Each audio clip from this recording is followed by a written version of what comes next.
to the In the Sweetgrass with Misty Flowers. In the Sweetgrass is a video podcast that was created as a way to document and share our culture at a wider level.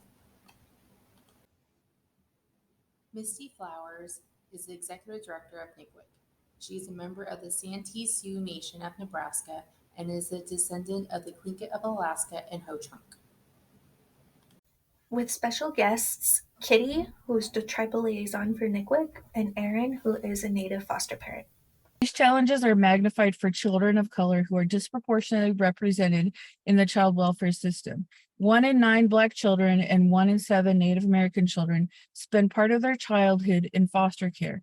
Meanwhile, recent estimates suggest 30% of youth in foster care identify as LGBTQI+.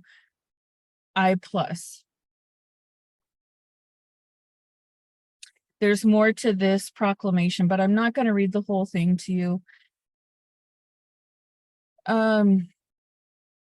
This National Foster Care Month, we express our gratitude to every loving foster parent in America, and we acknowledge every young person navigating the child welfare system, unsure of what the future might hold. You can succeed, and my administration will do all that it can to provide you with the tools and resources you need and the secure, respectable upbringing you deserve to create a meaningful life. Now, therefore, I, Joseph R. Biden Jr., President of the United States of America, by virtue of the authority vested in me by the Constitution and the laws of the United States, do hereby proclaim May 2023 as National Foster Care Month. I call upon all Americans to observe this month by reaching out to their neighbors, neighborhoods, and communities, to the children and youth in foster care and their families, to those at risk of entering foster care, and to kin families and other caregivers. In witness whereof, I have hereunto set my hand this 28th day of April in the year of our Lord 2023, and of the independence of the United States of America and the 247th. So thank you all so much for listening in and listening. We have a panel. Unfortunately, one of our members was unable to make it today. So we have Kitty Washburn and Erin Buggraf here with us today. Both are foster parents. So Kitty, can you go ahead and introduce yourself and maybe just talk a little bit, like, a little bit about who you are, what you do, and like how long have you been a foster parent? Sure. So I'm Kitty Washburn, and I am a tribal liaison for the Nebraska Indian Child Welfare Coalition. Prior to joining NICWIC, I worked for the Winnebago tribe in their Child and Family Services Department for 11 years. I have been a foster parent this time around since I was licensed in 2019. Years and years and years ago, I was also a foster parent for about 5 years, taking in mostly older teen girls. What else was I supposed to say? I think you pretty much covered it. Thanks, Kitty. All right, Erin. Bonjour, Erin Buggraf, Nadishnakas, Pokagan Bandin, the Bandaguas, Bodway Wadmi and Dow, McCall and Dodum. My name's Erin Buggraf. I'm enrolled with the Pokagan Band of Potawatomi, and I'm Bear Clan. We've been foster parents for almost a year, so we're kind of new to the whole foster parent role, but prior to that, I served on my tribe's Family Welfare Commission, so I was familiar with foster care through that. I also serve on our Wasaya board that helps with the education department, and you'll see me help out at Zabigon, which is our tribal preschool. Awesome. Thank you both for being with me today. So the first question is, why did you become a foster parent? So whoever wants to go first. I can go first.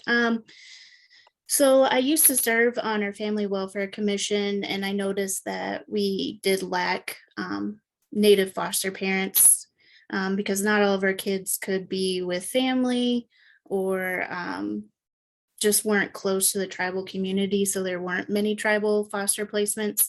And so I finished out my term on the Family Welfare Commission, and my husband decided, and we had the conversation that this is something that we wanted to do so that our children had the opportunity to be in a tribal home versus not being in one.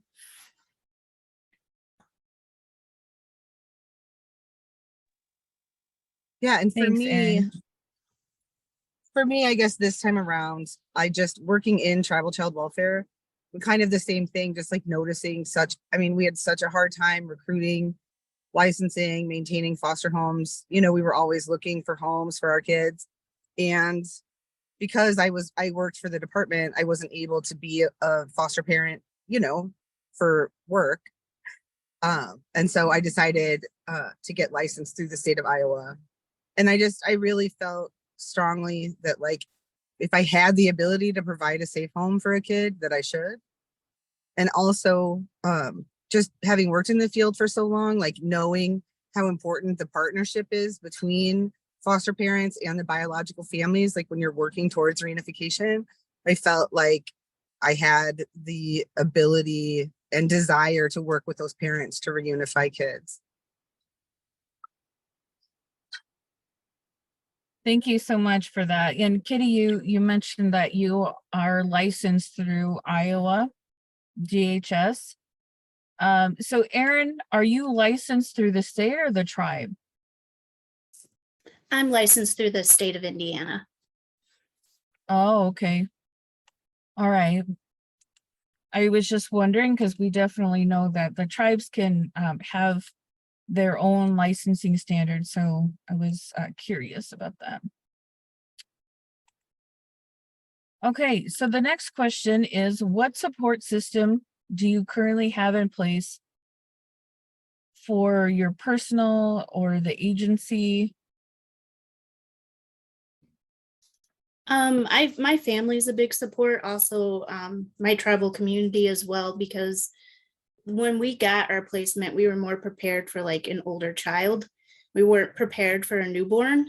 And so we didn't have anything in our house to support having a newborn. And by the time I told some people in my community that we got a placement at 6 o'clock in the morning and she's not even a week old, by the end of the day, I had people dropping off diapers and formula and clothes and things like that because we didn't have any of that. Even when they dropped her off, they didn't even give us formula to make it until the store opened.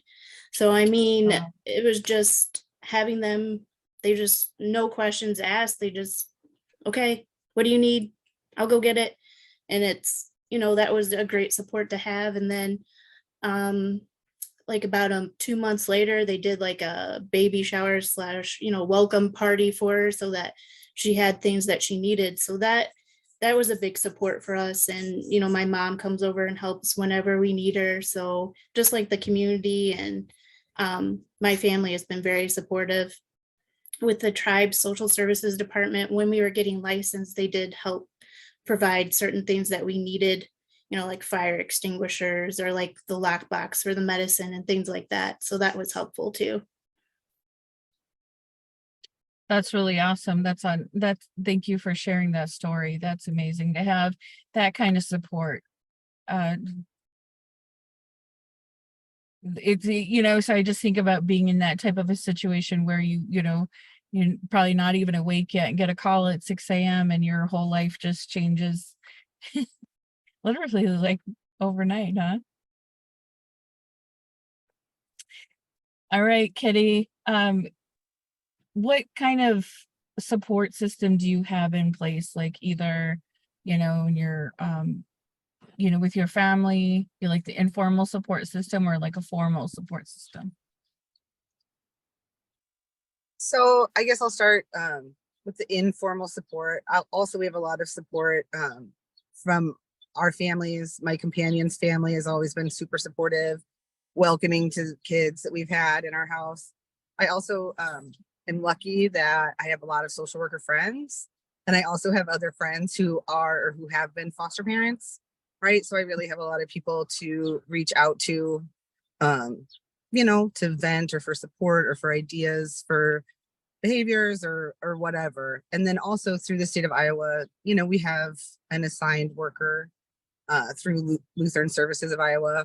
And there's also resources like the Foster Closet, which is an organization that will help provide, like, if when you get that last minute placement, like we had a newborn baby, we also didn't have anything for them, and the Foster Closet just hooked us up with clothes and bottles and toys and bouncy seats and kind of all that stuff that that we didn't have and would have been really cost prohibitive if we had to like buy it all at once. So yeah. Yeah, because usually people have, months to prepare for a new baby coming into the household. And so all of a sudden, here's a newborn. There's a lot of cost that goes with that, right? I Yeah. absolutely love the foster care closets. They are amazing. So, if anybody out there is listening, I definitely support the foster care closets. And if you have like gently used clothing, or like Kitty said, like bouncy seats, or anything that is needed for children and babies, like they definitely help provide that a very much needed service. And I'm sorry, Kitty, I totally cut you off. You were going to talk about like your formal or your informal support as well, right? Oh, I did already with just my friends and with our families and my Okay. companion's family. And yeah, it's nice to I very much know a lot appreciate. of. Oh, sorry, I was just gonna say Sorry. it's nice to know a lot of social workers.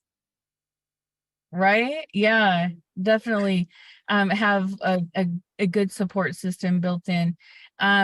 I just wanted to thank you both for talking about that, because there's something we don't always think about, and we talk about that like with the tips map curriculum, and we think about, oh yeah, this is great, this is what I want to do, but we don't necessarily think about who's going to watch the kid, or or the child, or the sibling group, or whoever, when you cannot, like, if you're working, or you got other things you got to do, like you don't really think about where that help is going to come from, and who's going to help watch the children, when you can. And so when I first started getting trained in tips map, we we talked about that, and that was something I didn't think about, as we were I've been a foster parent in the past. My husband and I, we've done some relative, and as well as some foster parent um parenting in our tribe and our community, but that's not really something you really think about. And how is it going to impact those that are around you, who's gonna be your support system? So I'm really happy that you both have a good support system. I should probably also shout out to my biological kids who are super supportive, right? And welcoming and open and whatever to the kids that we've had. And that I've been really lucky to have supportive employers, right? Like when I worked for the tribe, they were supportive of if I needed time off to take care of kids or just whatever, just supportive in general. And of course, like NICWIC is also super supportive of of my foster parenting endeavors. Yeah, most definitely. That is a good point too. That we don't always think about how it impacts our children.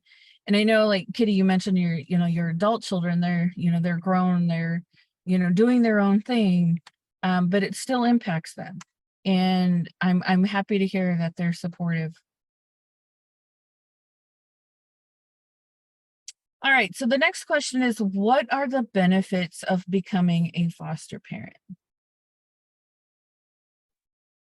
I think one of the benefits is just being able to advocate for somebody who may not have that. Right now we are basically the only advocates that our bio parent has. So when we go to our family meetings, we're very big on trying to find all the resources for her and not just, oh, that didn't work. I guess you messed up. We don't want to be in competition with her. We want her to get her child back. So we do advocate for her.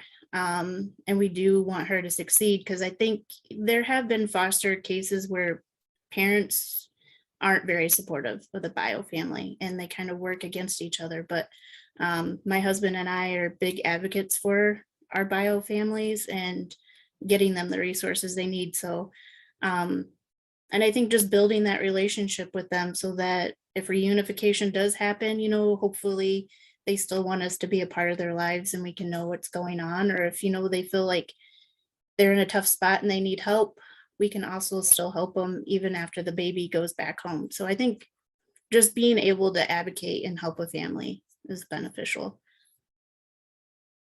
Thank you so much, Erin. I really appreciate that, because, when we, you're right. It's not always the case where the foster parents are in favor of reunification and are not in, being a help and a support to the biological parents.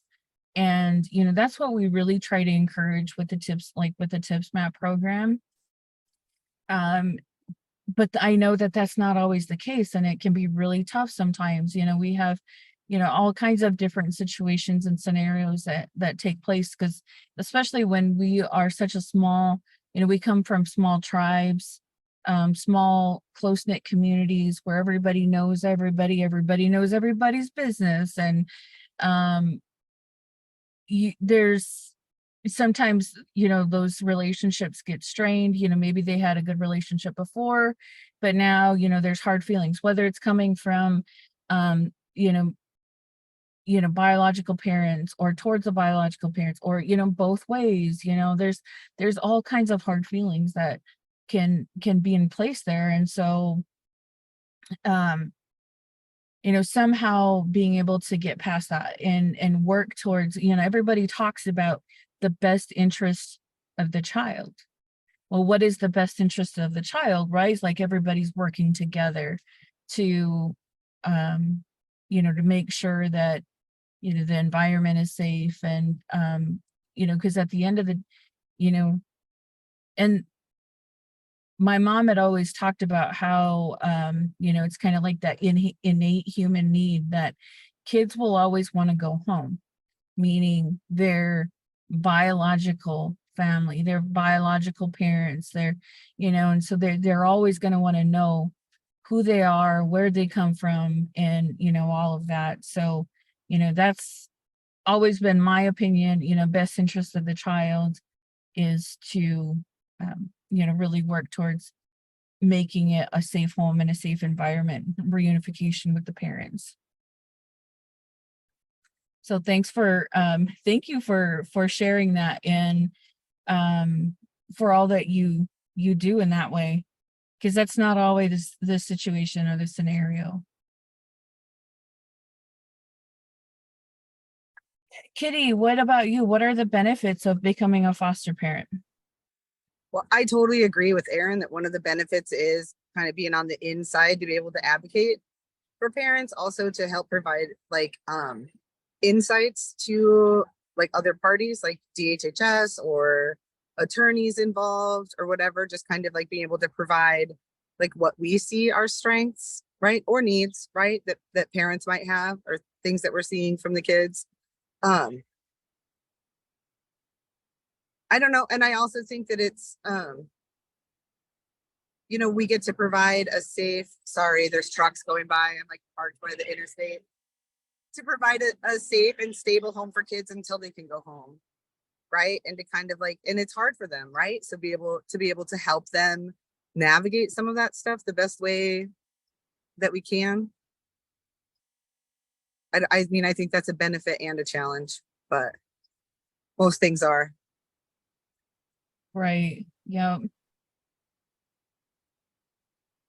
Well, thank you both for sharing and for all that you do for the kids that are in your care. So the next question is, what barriers are you currently experiencing with being a foster parent? And Kitty, you touched on this like just a little bit on, challenges, but anything you would want to expand upon there, challenges or barriers that you're currently facing as a foster parent? Yeah, I mean, I would say one barrier that we're currently facing is just, we have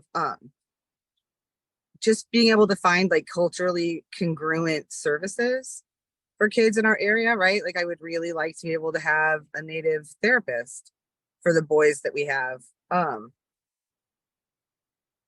And there's, there's not a lot of resources in that area.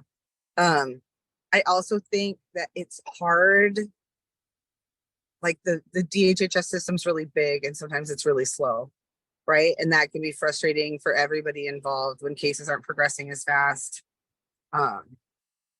as you would like them to, or visitations aren't progressing. But yeah, I mean, just, I guess those kinds of things are barriers, like finding good, like outside supports for kids that we have. We're really lucky here where I am in Sioux City. The Iowa Department of Human Services has a Native unit that specifically works with self-identified Native American families. And so like when we got our kids, we were able to get, like sage for them and a shell for them, and, coloring book pages that were in like their language, right? Or like resources like language apps, or information about community events and stuff like that. So that's really helpful in that way. But still, yeah, just some of those professional services that are not available. Thank you, Kitty. And you bring up a very important topic. And because yeah, well, I know you. I've known you for quite a while, and you're non-native, right? And the children in your care are native, right? Yep, the children that we have, they haven't all been, but the kids that we have right now are. So, and I'm not like trying to pick on you or anything, but I know you have some feelings, some thoughts and feelings about this, because we were talking about it, and the importance of cultural identity and all of those kinds of things, and meeting the needs of the kids. And you were talking about the need for culturally appropriate services and all of that. So why is it important, or do anything you want to share, expand upon there as far as being a non-native foster parent, that has native children in your home? So, I mean, I think it's really important to have those culturally congruent services, just because, I mean, even as a non-native person, like when I was working for Winnebago, when I told people I work for Winnebago, I saw people relax, right? When they knew that, because they were like, oh, you understand, you get it, right? And so it's kind of the same thing. It's just,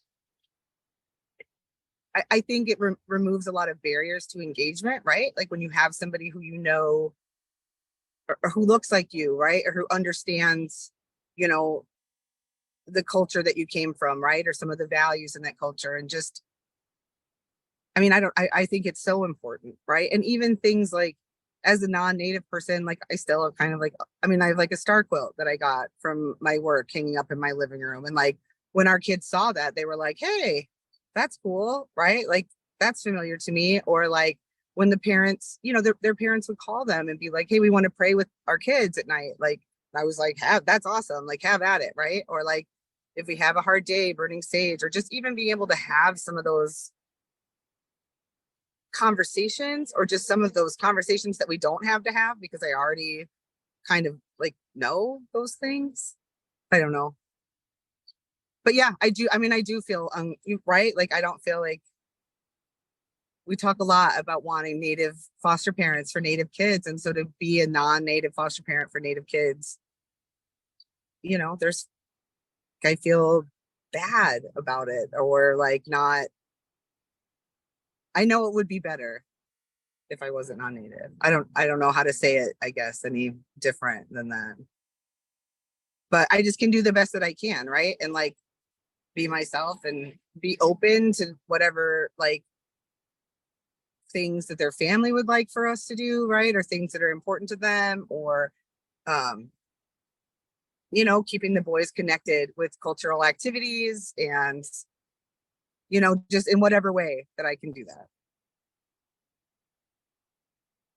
Yeah, I was just sitting here thinking about the, you know, when you had told the director of that tribal program that you had a couple of their tribe's boys, you know, in your home, and she was like, "Oh, do you?" And she, you know, like she really appreciated that because she knows you and knows, like, you know, what kind of a person you are, and like you have a good heart, and um you know, and she, that puts you like at ease, right? It And did. like, It did. It actually, because I wanted to have, like, say, like, what can I do? Like, what do you want me to do for these kids that you have, right? Like, I want to make sure that I'm doing a good job for them or whatever. And she just was like, thank you. And I was like, oh, I'm just gonna cry now, and now we're never gonna have this conversation. Right? Because I know, right? Like, there's nothing more important, right, to a tribe than its children. So, like, I want to be a good, like, guardian, like, safe keeper, whatever. Like, I want to nurture that and be supportive and whatever. I just want to do the best job that I can in that way.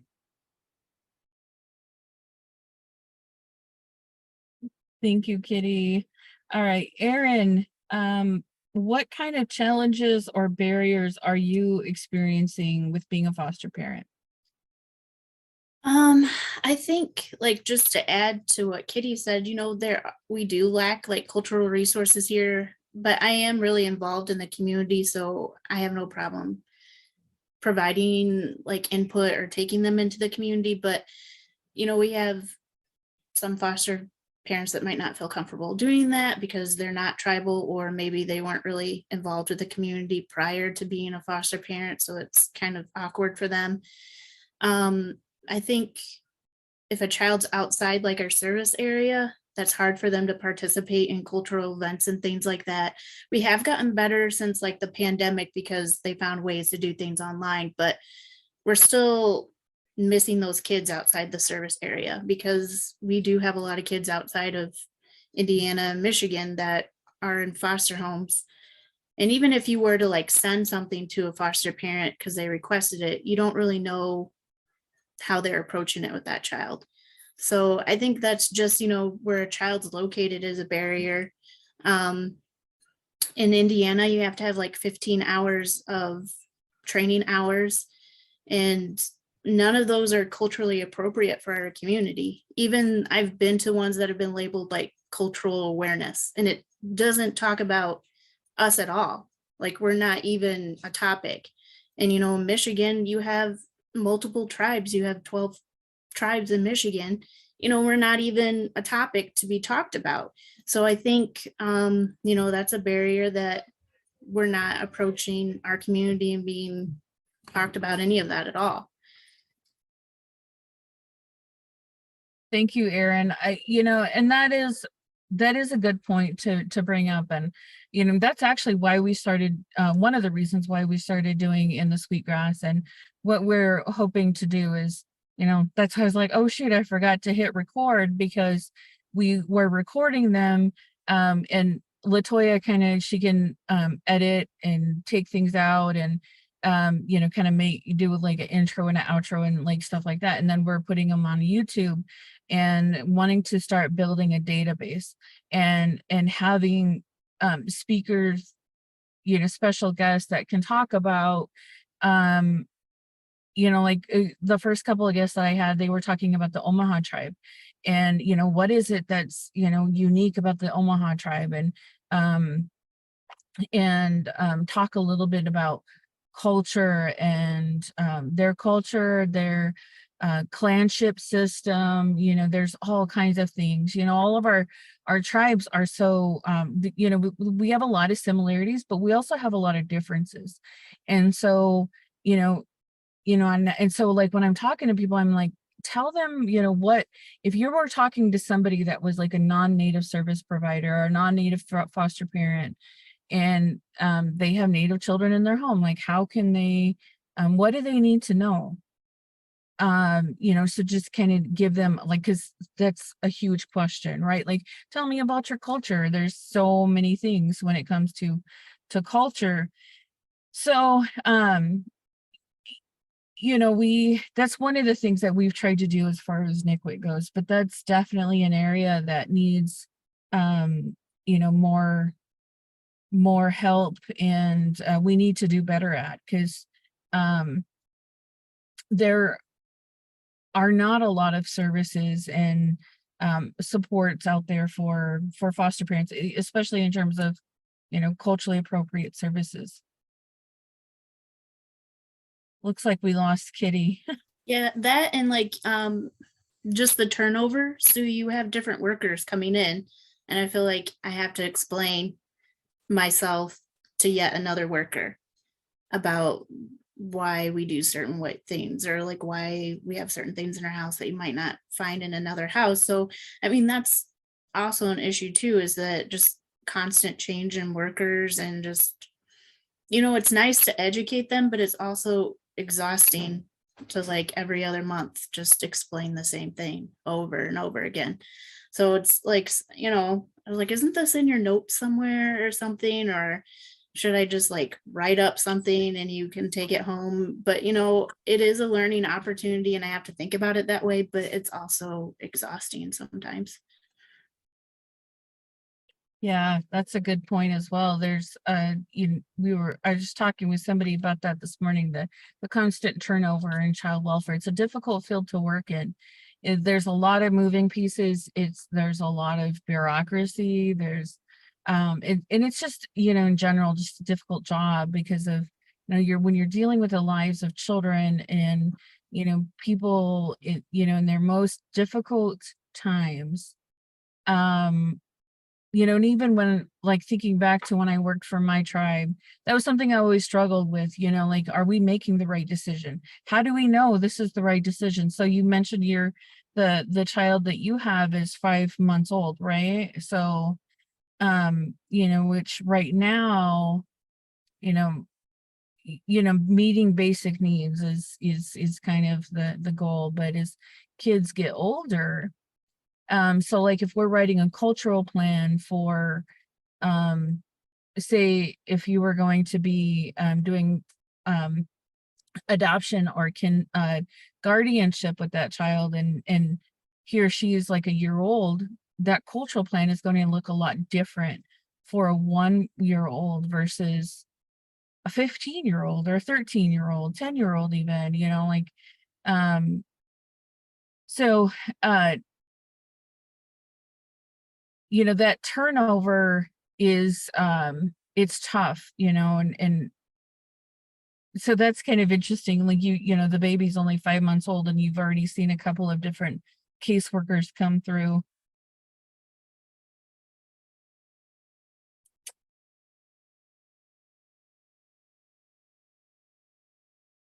Okay, so sorry, I had to look back on my questions. See, we got Kitty back. So can you talk about, and either one of you talk about the requirements to becoming a foster parent? Like, what do you need to do? Well, in Indiana, I'm sure like there's similarities all over. But I think the most tedious and like exhausting part was just like the home study. Because the interview, they ask you like questions that you probably weren't prepared for, because they have to learn so much about you to make sure that you're going to be a proper placement. So I think it felt really intrusive, but I understand why they have to ask those questions. To me, that was the hardest part, was just having a stranger come in, ask you like some really personal questions, and then go through your house and feel like you're being judged. And then that was the hardest part for me. We have to do like the basics, like you have to do CPR, first aid, bloodborne pathogens, and like learning about like signs of abuse. And then like the 15 hours of training where they have like multiple different workshops throughout the month that you can pick out. Some of them are really informative, and then like I said, like the cultural ones, I didn't feel like I learned anything from those because our community wasn't even part of the discussion. So I thought they really missed some key points when they were doing those type of trainings. But and sometimes those can be kind of hard to get in, even though it's only 15 hours, and some of them are worth like 3 hours or like 6 hours.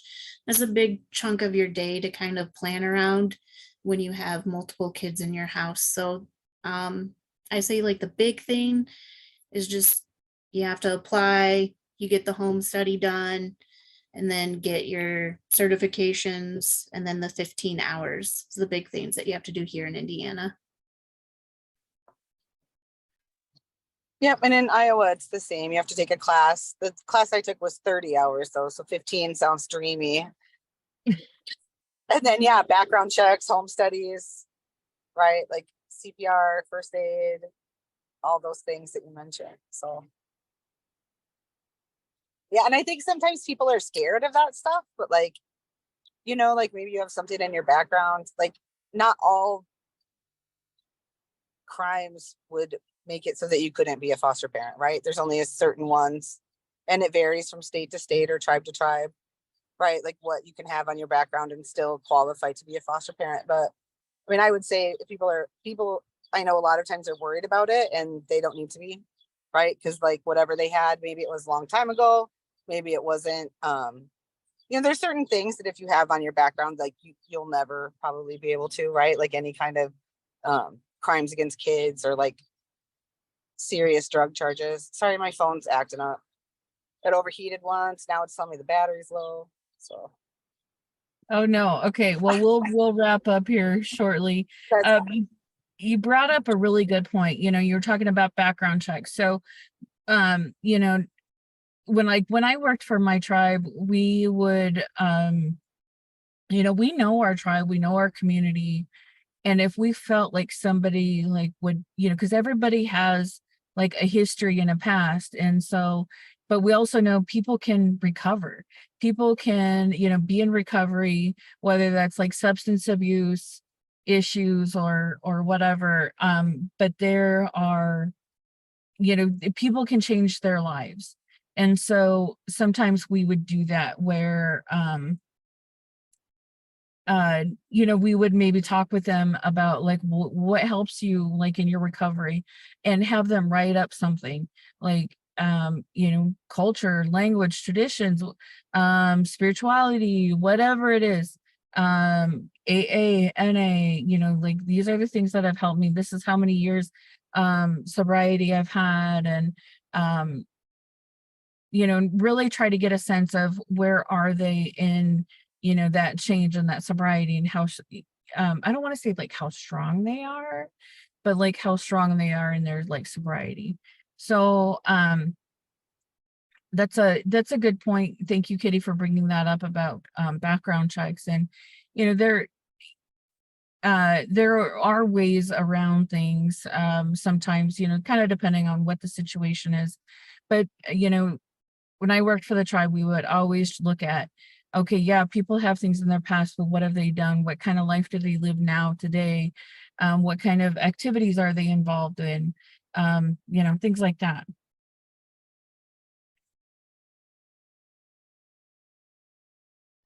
So that is kind of like the end of our list of questions. Is there anything that either of you would like to add that we haven't talked about yet? Any closing thoughts, comments? I mean, I guess just again that I would encourage anybody who's interested to at least get more information about it. I know specifically like the class that I took is designed to help people decide, right? So like part of it being involved in that class is helping you figure out if being a foster parent would be a good fit for you, right? Or if maybe you want to just do like, I mean, there's all kinds of things. You can just take a certain age group of kids. You can just provide like short-term emergency care. You can only do respite for other foster parents, right? There's all kinds of ways that you could be a resource for kids. And I also want to say it's really hard. Yeah. Like it's not easy, right? Like there's days that are hard and days that you think, why did I do this, right? Or like, why did I think I could do this, right? But then there's other times that are, we've had kids that went home, right? And like having that happen and being able to be a part of that is, it's priceless, right? Or valueless, not valueless, not Priceless. measurable. Yeah.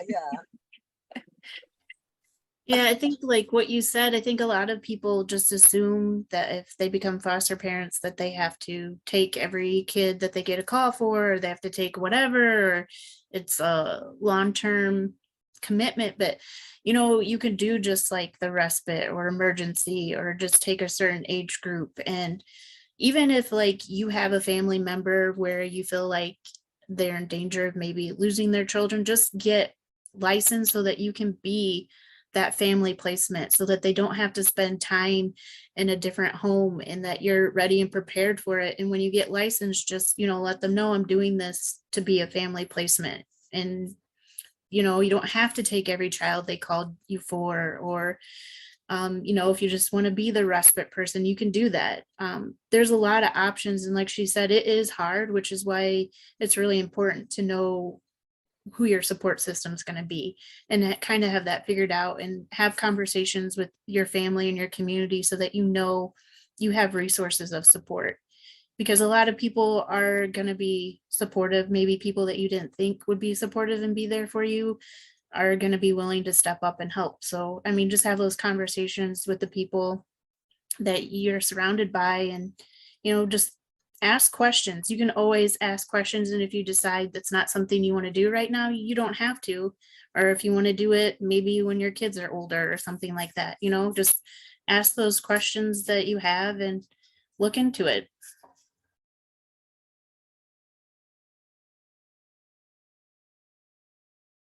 I appreciate both of you so much and all that you do for being a foster parent. Like you said, it's not easy.